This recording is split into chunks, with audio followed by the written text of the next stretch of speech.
ఎప్పుడూ సనాతన ధర్మం అంటూ ఉంటారండి. సనాతన ధర్మం అంటే ఏమిటి అండి అంటే, సనాతన ధర్మం అంటే నిత్య నూతనమైనటువంటిది అని అర్థము. శాశ్వతమైనటువంటి ధర్మము ఏదైతే ఉందో అది సనాతన ధర్మము.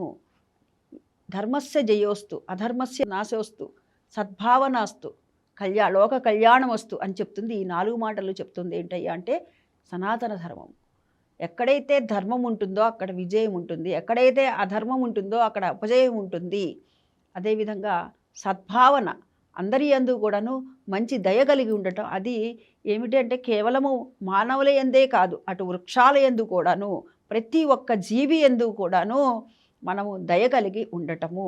అదేవిధంగా లోక కళ్యాణమస్తు అని చెప్తుంది సనాతన ధర్మం.